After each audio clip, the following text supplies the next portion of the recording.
Os raios anunciavam o temporal. Foram mais de 6 horas de chuva, que começou no início da tarde e provocou muitos estragos. Em Santo André, o rio Tamanduateí inundou várias ruas do centro da cidade. O pátio do supermercado e o posto de combustível ficaram alagados. Alguns motoristas enfrentaram a enxurrada. Estas pessoas também. No estádio Bruno José Daniel, a partida entre o Santo André e o Rio Preto foi interrompida. Torcedores abandonaram os carros ao lado do estádio. A água chegou até a porta deste. Nem o caminhão do Corpo de Bombeiros escapou. Este grupo teve que usar a força para tirar o carro do alagamento. Um menino de 8 anos teve parada cardíaca durante um deslizamento na Vila Luzita, extremo sul de Santo André. O barraco foi atingido pela terra. Todos os móveis, fogão e geladeira foram destruídos. A Defesa Civil interditou 8 barracos que correm risco de ser atingidos. Todos foram levados para abrigos da Prefeitura. Uma barreira caiu na rodovia Regis Bittencourt, em Taboão da Serra. Um trator foi usado para liberar a estrada, enquanto famílias inteiras esperavam. O congestionamento chegou a 7 quilômetros. Perto dali, um carro da polícia capotou durante o temporal. A entrada de São Caetano do Sul ficou alagada. Era preciso muita perícia para atravessar a inundação. A chuva também atingiu a zona leste da capital. Em São Miguel Paulista, o rapaz usou a caixa d'água para atravessar a rua. Algumas pessoas ainda tentavam retirar a água, mas era inútil. A Zona Sul foi a área mais atingida pela chuva. E mais uma vez, com tanta água, o córrego Pirajussara transbordou. Quem mora do lado do córrego sabe que é preciso construir barreiras para evitar a água. A gente vê o rio transbordar assim, ó. A gente levanta tudo, tira a casca, tira tudo. Daqui não tem mais condições, não. Dona Jacira não conseguia chegar na casa dela. Mais um prejuízo para quem já perdeu 3 televisores e 3 geladeiras. Quando abaixar a água, eu vou lá e a gente tem que vir para casa, né? Não acabou só isso.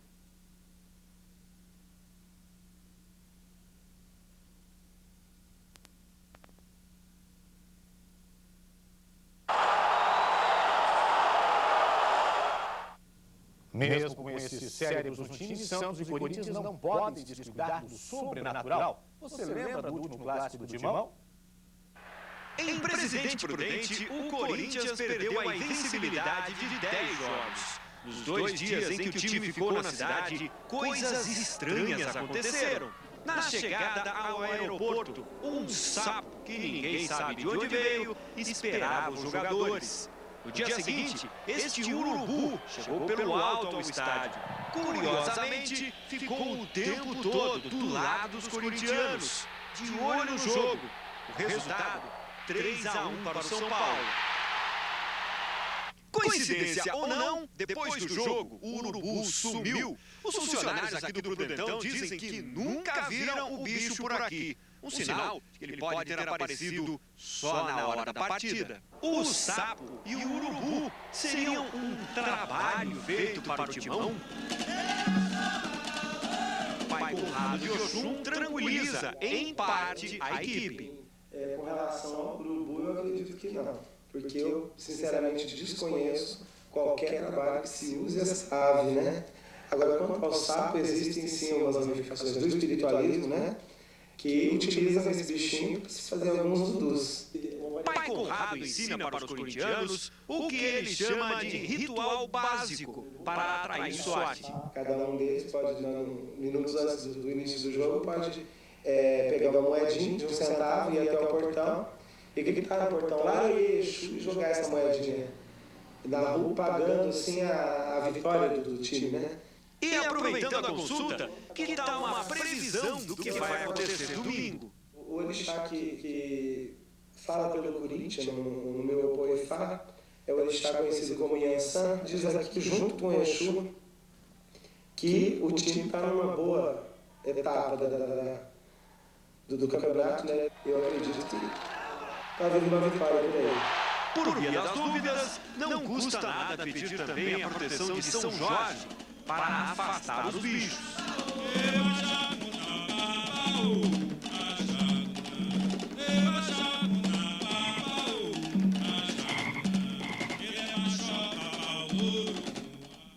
O SPTV volta na segunda-feira, depois do Fronteira Esporte. Você vai ver a cobertura completa do Grande Prêmio de Atletismo, Rio de Janeiro, da Copa Fronteira de Trekking e do Campeonato de Pista do Presidente Prudente. Agora à noite você acompanha os boletins sobre o trekking. Uma boa noite para você, um ótimo fim de semana.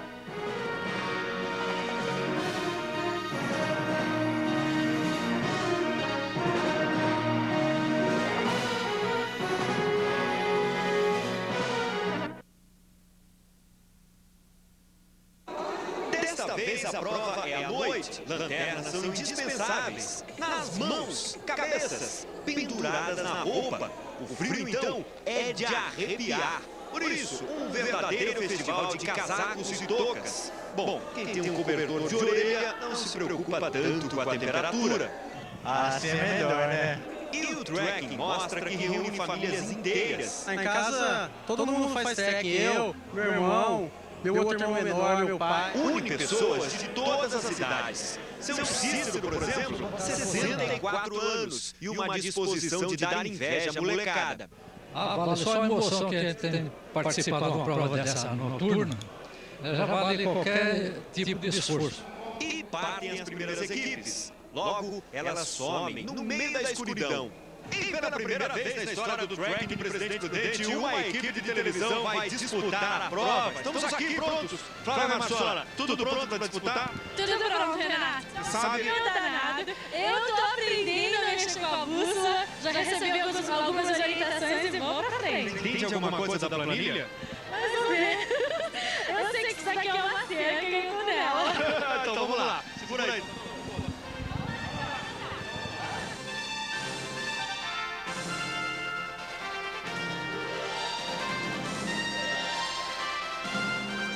Os primeiros passos, seguindo a cerca, tudo bem, mas a falta de experiência é um problema.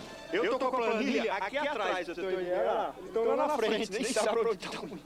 E não é fácil ser marinheiro de primeira viagem no trekking, ainda mais à noite. A visão que a gente tem é apenas a de um pontinho iluminado pela lanterna. Quem tem mais experiência, dispara na frente, de olho na bússola. À direita, 120 graus. E o frio, lembra? Olha só a fumacinha saindo da água. Mas o aventureiro não se importa e segue a trilha. De repente fica todo mundo embolado. É um engarrafamento de lanternas. E não tem jeito, no trekking, passar pela água é quase que obrigatório para desespero de muita gente.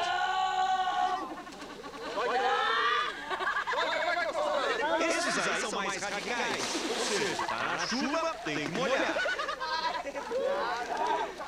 Nossa equipe também passa. No trekking, não se pode chegar atrasado ou adiantado nos postos de cronometragem. É preciso seguir à risca o tempo da planilha. Assim, a gente encontra equipes correndo, andando e muitas sem rumo. Não tem a menor ideia, nós estamos perdidos. No meio da prova, uma parada de 30 minutos para repor as energias e ver os estragos causados pela trilha. Pus o saquinho para não molhar o pé. Só que aí, ó, molhou o pé todo, o saquinho todo, a meia de dentro e a meia de fora. Não melhorou nada. De volta à caminhada, o pior ainda está por vir.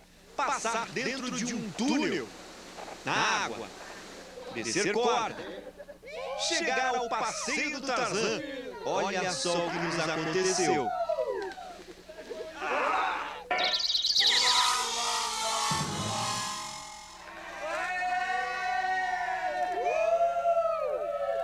"65 equipes, cerca de 320 pessoas participaram da aventura. Quase 6 quilômetros pelo meio do mato, enfrentando o frio e a escuridão.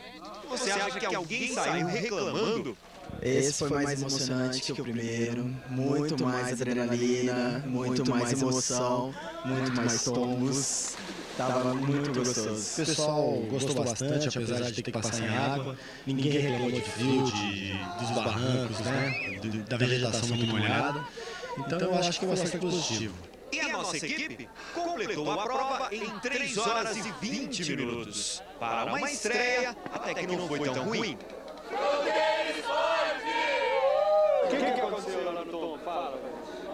Então, eu tava segurando o relé agora na matéria. Eu estava segurando a corda, não me seguraram do outro lado do barranco. Eu e o Gusto. Aí quebrou a cordinha, a lanterna ia cair e eu peguei. Aí eu segurei a lanterna com a mão e a corda com a outra. Só isso. Futebol. O Corinthians e Ponte Preta fazem hoje à noite no Prudentão o jogo que define uma vaga na final da Copa do Brasil. O Corinthians pode até perder por um gol de diferença que ainda se classifica. A guerra já começou com a troca de acusações entre jogadores dos dois times.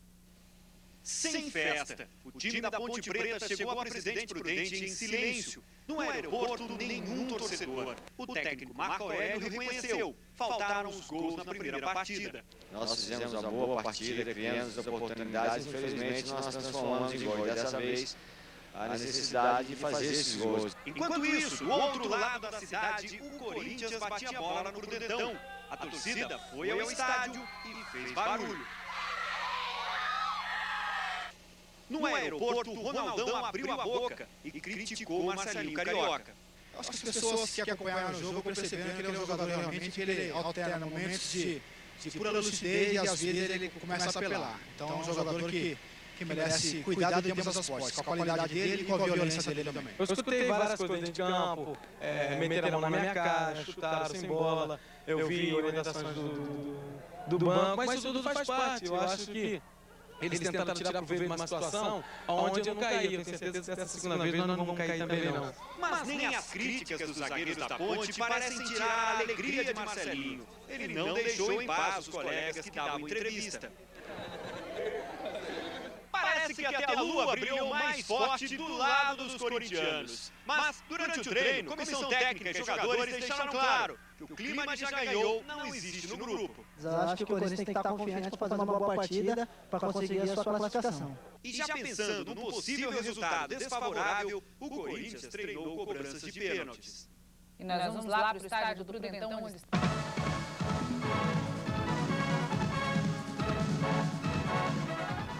Hoje saem os dois finalistas da Copa do Brasil em Curitiba. O Coritiba precisa vencer o Grêmio por 2-0 ou 3 gols de diferença para chegar à decisão. Em Presidente Prudente, Ponte Preta lutam pela outra. Corintianos estão otimistas e garantem que hoje à noite não tem mandinga contra e muito menos apagão que segurem o timão. O Prudentão passou por um pente divino, do gramado ao sistema de iluminação. Geradores enormes vão garantir a luz na hora do jogo.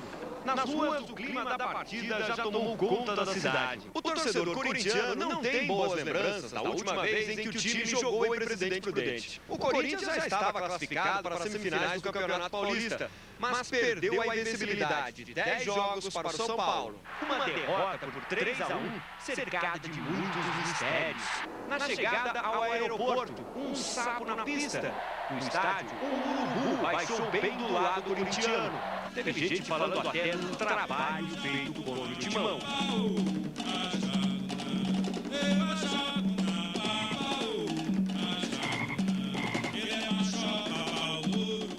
Mas nada parece tirar a confiança dos corintianos. Dá 3-0 pro Corinthians aqui no Prudentão. Tranquilo. O que dizer então de seu Ângelo? O Corinthians é uma paixão. Na sapataria dele, o letreiro da porta deu lugar ao escudo do time. É porque é mais conhecido, né? Qualquer uma que me conhece por aí fala, leva lá pro corintiano. Vai lá no corintiano que ele faz. Contra as mendigas, o melhor mesmo é invocar o Todo-Poderoso.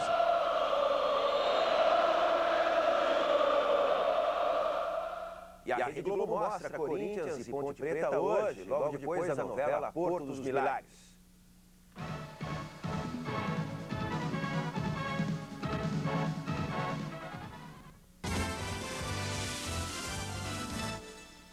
Corinthians e Grêmio vão decidir a Copa do Brasil. E não é a primeira vez que gaúchos e paulistas decidem o título, né, Maurício? É mais que jogão, hein? Primeira vez foi há 6 anos. Os dois times também decidiram a Copa do Brasil de 95 e naquele ano deu Corinthians. Ontem, em Presidente Prudente, interior de São Paulo, a equipe paulista que tinha vencido a primeira partida por 2-0, atropelou mais uma vez a Ponte Preta.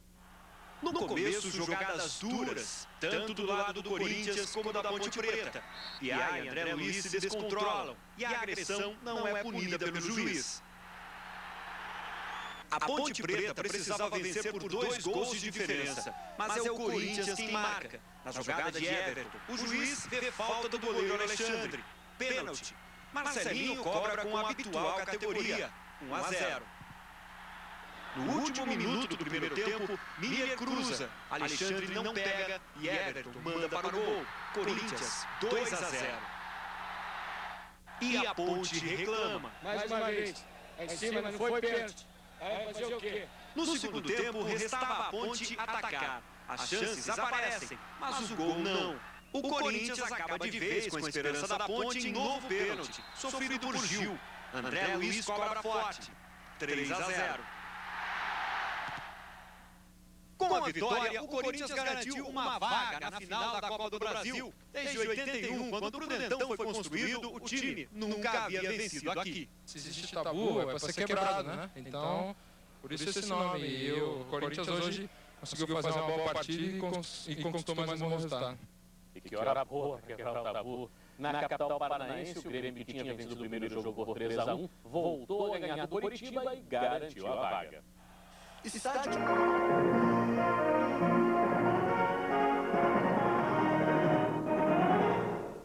Boa noite. Um dos finalistas da Copa do Brasil vai ser conhecido hoje em Presidente Prudente. Corinthians e Ponte Preta jogam a segunda partida das semifinais. O Timão pode perder por até 1 gol de diferença. Do estádio Prudentão fala Kleber Machado.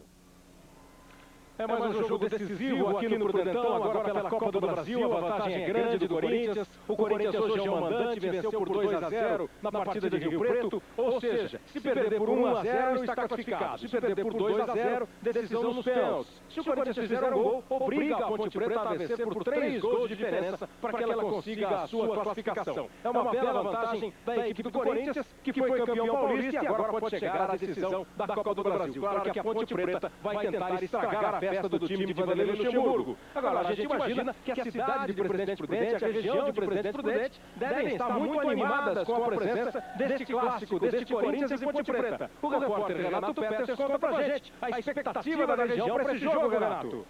Os corintianos já estão cantando vitória. Agora, os torcedores da Ponte Preta, os poucos que existem pela cidade, estão apostando num tabu. É que o Corinthians nunca venceu em Presidente Prudente. A última vez que o Corinthians jogou aqui, perdeu por 3-1 para o São Paulo. O Prudentão tem capacidade para 60 mil pessoas. Foram colocados 50 mil ingressos à venda. A expectativa é que o público seja igual ao público do jogo entre Corinthians e São Paulo, de 42.700 pagantes. Kleber. E todo mundo esperando uma imensa maioria de torcedores do Corinthians para esse jogo. O Corinthians perdeu só 2 vezes nessa temporada por 3-1 para o São Paulo, como disse o Renato, e exatamente para a Ponte Preta no Campeonato Paulista. Tem clima de já ganhou no Corinthians, Mauro Naves? Olha, Kleber, dizer que tem esse clima de já ganhou seria um exagero, mas é evidente que há sim muita confiança. Esse grupo acredita muito no potencial do time e que se o Corinthians não chegar a esta final, vai haver sim muita frustração. Agora, não quer dizer com isso que estão achando que já ganharam, não acham que o jogo vai ser difícil, mas tem bastante confiança. O Luxemburgo está apostando hoje no mesmo time que começou a partida lá em Rio Preto, o que quer dizer que o Miller será mantido no ataque ao lado do Everton e o Gil continua como uma opção para o segundo tempo. Kleber. Do outro lado, a Ponte Preta, que é dirigida pelo Marco Aurélio, o técnico que foi campeão da Copa do Brasil no ano passado, quando ele era treinador do Cruzeiro. Quais serão as armas do Marco Aurélio para mudar a história e para levar a Ponte Preta à final da Copa do Brasil? Pedro Bassan. Kleber, a Ponte Preta tem um grande problema: o gol. Está muito difícil chegar até aqui. O time está sem o Washington, que foi artilheiro do último Campeonato Paulista, e é também o maior artilheiro da história da Copa do Brasil numa única edição com 11 gols. No último jogo contra o Corinthians, o time desperdiçou várias chances. O técnico Marco Aurélio não gostou nada disso. Por isso, mexeu no ataque. Tirou o Regis, querido pela torcida, teve coragem o Marco Aurélio, e agora vai jogar Lucas, um garoto de 19 anos que tem toda a responsabilidade de marcar os gols que a Ponte precisa. Marco Aurélio escalou Lucas porque disse que o garoto tem 1,83 m, portanto bastante alto, tem características muito parecidas com o jogador do Washington. Daí a esperança da Ponte em fazer os 2 gols que precisa para sair com 2 gols de diferença e a vaga para a final daqui de Presidente Prudente. Kleber. É isso aí, Corinthians e Ponte Preta. Um deles vai à final da Copa do Brasil para enfrentar Grêmio e o Coritiba, que fazem a outra semifinal também esta noite. Tudo com cobertura, ao vivo você não vai perder nenhum detalhe. Cintia Aquino. Ok, Cleber, daqui a pouco outras informações do jogo que decide uma vaga para a final da... Gol! Aliás, vão ser 10 dias em Teresópolis para todos na seleção despertarem para o bom futebol. O Corinthians vai à luta e goleia. Peraí, eu não sei não. Ao contrário do primo rico, o Corintinha fez a alegria da fiel. O Corinthians entra em campo para mais uma decisão. Não, nós não erramos a imagem. O jogo é em Presidente Prudente, interior de São Paulo. Este é o Corinthians B, time de base do Timão que disputa a Série B3 do Campeonato Paulista. E você deve estar se perguntando, e a decisão? A resposta está do lado do adversário. É que o Prudentino vem de 2 derrotas e um empate e precisa vencer de qualquer jeito para não cair mais pela tabela. Já o Corinthians B está em 4º lugar no campeonato. Venceu o último jogo por 5-1. No primeiro tempo, os dois times perdem várias chances. Gols só no segundo tempo. Luciano, que já esteve no time principal, e depois Júlio César garantem a vitória do Corinthians. Fim de jogo. A torcida do Prudentino vai embora rapidinho. Agora eu vou pra casa torcer pro Timão. O senhor não está torcendo pro Prudentino aqui? É, mas o Timão é o Timão, né? Os jogadores do Corinthians também pegaram a estrada. Eles não viram a decisão da Copa do Brasil.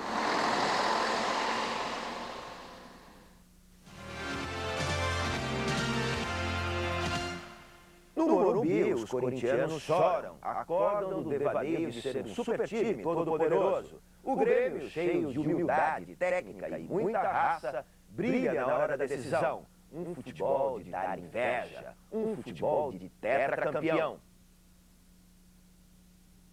O Corinthians ainda vai fazer o Ibis morrer de inveja. O time é ruim de dar... Só. O Rancharense ainda vai fazer o Ibis morrer de inveja. O time é ruim de dar dó e pode tirar da equipe pernambucana o título de pior do mundo. Um estilo inconfundível de jogar. Quem não se lembra do Ibis, que no começo da década de 80 ganhou o título de pior time do mundo? E qualquer semelhança com estas imagens começam a parecer muita coincidência. A Ranchariense disputa a 6ª divisão do Campeonato Paulista. Foram 8 jogos, nenhuma vitória. Um repeteco do ano passado, quando o time perdeu quase todos os jogos que disputou. E com esse negócio de apagão, a Ranchariense se acostumou a carregar a lanterna. E no ar do caminho do futebol, o time não contava com um obstáculo. Ninguém enxergou que 2 jogadores estavam com a documentação irregular. A equipe foi punida, perdeu 15 pontos de uma só vez, o que acabou apagando o ânimo do grupo. Se a situação já estava difícil, já que entrou no campeonato, vamos cumprir a tabela para não fazer vexame, né?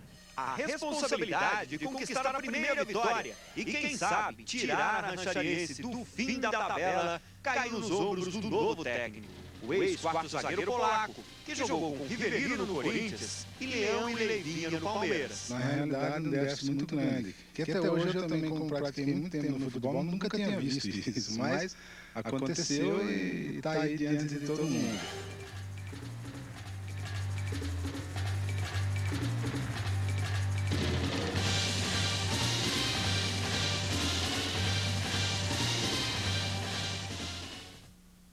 Todo sábado aqui no Globo Esporte a imagem se transforma em palavra. Nós somos da noite. O Globo Esporte caminha e conta as histórias da vida. Filipão define hoje com que roupa o Brasil vai a campo. O Corinthians não contrata e ainda perde Marcelinho para a estreia na Mercosul. O São Paulo traz xerife do Canindé. E o beisebol brasileiro é feito de gente inocente.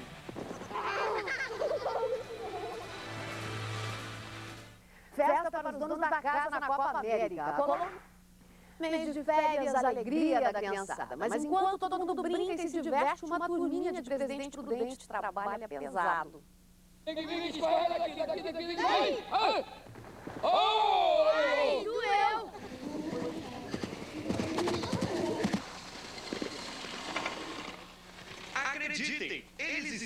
férias. Na escola, no campo, nada de folga. A seleção brasileira de beisebol pré-infantil, com jogadores de 10 anos, está concentrada em Presidente Prudente. Eles vão passar 10 dias juntos. Como são jogadores do Brasil inteiro, há necessidade do conjunto. E no beisebol também não é diferente dos outros esportes. Realmente o conjunto é uma parte fundamental para que possa, dentro de uma competição, sair razoavelmente, ou melhor do que razoável, ser campeão também. O grupo de 19 meninos treina para o Pan-Americano, de 30 de agosto a 10 de setembro, na República Dominicana. O Brasil é um dos favoritos. Mesmo assim, o técnico, com 31 anos dedicados ao beisebol, cobra seriedade. Joga um contra o outro, não tem brincadeira. É para jogar para ganhar. Se está perdendo, tenta virar o jogo. Os atletas, na maioria descendentes de japoneses, se esforçam dentro e fora de campo. E fizer bagunça? Se fizer bagunça, castigo. O castigo são exercícios puxados, exigidos para se manter a disciplina do grupo. O que você fez para pagar a flexão? Eu fiquei sentado. Você está olhando pro técnico? Eu não, imagine. Ele é bravo? Eles treinam 7 horas por dia, repetem a exaustão às jogadas, sacrificam o corpo.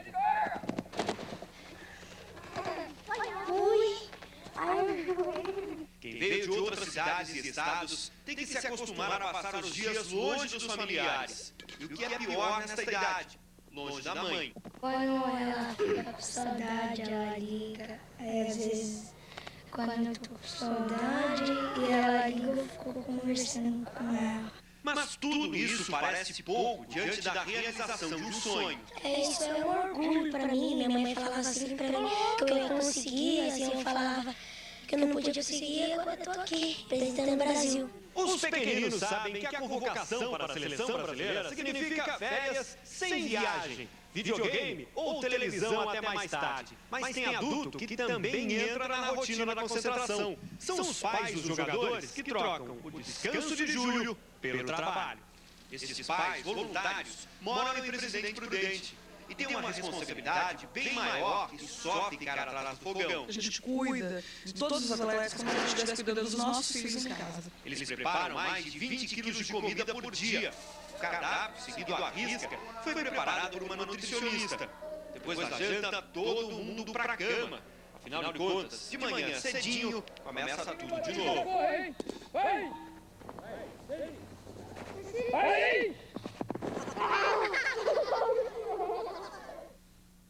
O Globo Esporte volta daqui a pouco com a invasão japonesa no Morro da Mangueira.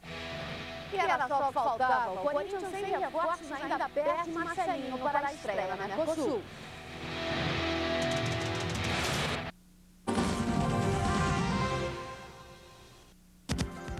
No ano passado, nós mostramos a história de um personagem do nosso estado. O comandante Geraldo Galante, de Presidente Epitácio, que construía e pilotava os próprios aviões. Fez o destino que ele morresse num acidente justamente com os aparelhos que fabricou. Na época da reportagem, o comandante estava construindo uma escuna, queria trocar o céu pela água. Após a morte dele, a família retomou o projeto, transformou um sonho em realidade. A escuna tem 20 metros. É a mais nova atração do lago em Presidente Epitácio. Levou 10 meses para ficar pronta. Foi construída dentro deste hangar. A casa do comandante Galante, que pensava em trocar o céu pela água. Na água e na terra e no ar.